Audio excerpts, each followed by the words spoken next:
They'll tell you it was a test gone wrong. A power-down procedure. Human error. That's what they want you to believe. But I was there. It started like any other graveyard shift: stale coffee, humming consoles, and the low, eternal buzz of Reactor 4 through the concrete. I had been stationed at Chernobyl for 8 months. I knew the place like the back of my hand. Except for one thing. A red toggle switch on panel D17. No label. No documentation. Just 2 Russian words burned into the plastic above it. Magnetic locks. It was locked under a brittle plastic guard. The kind of thing you only see on Cold War weapons. I'd asked once, half joking, "What's this for?" The dean just shook his head. No one knows. Probably a Soviet prank. But tonight, the dean was different. Jittery. Wired. He lit his 3rd cigarette in 20 minutes and nodded toward the panel. Flip it. What? You always stare at it. Just do it. 10 rubles. We're running a test. We're babysitting a dying machine. Don't be a coward. I looked at the monitors. Power levels steady. Temperature normal. The test was crawling. The dean leaned in. You know what they said about Reactor 4? That it was built around something. Something buried. I laughed, nervously. Built around what? A German nuke? No.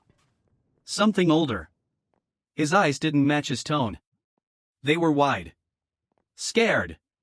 I should have said no. But I didn't. I flipped the switch. Click. Silence. Then the hum started. Not mechanical. Not electrical. Organic. Like metal, groaning through a throat. The lights flickered. On the monitors, the core began to pulse blue. Not just thermally, visibly. Like a heart. Vadim. He was backing away, pale. You did it. What are you talking about? That switch wasn't just a lock. It was a seal. The console sparked. The power surged. Control rods jammed halfway in. The emergency shutdown failed. Everything we tried, the core pushed back, resisted us. Then we saw it. Through the control room glass, behind the reinforced windows, something moved inside the core. Slow.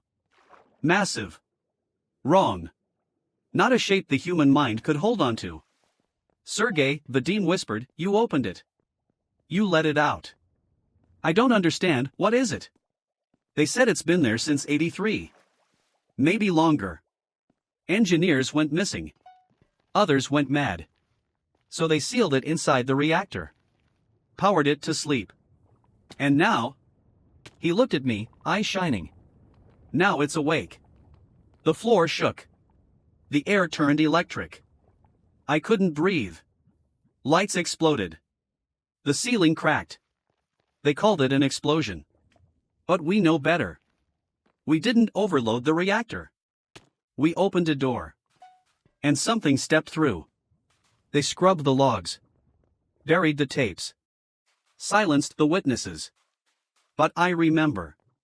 Every time I hear metal groan in the walls. Every time a Geiger counter chirps a little too fast. I wonder if it ever really left.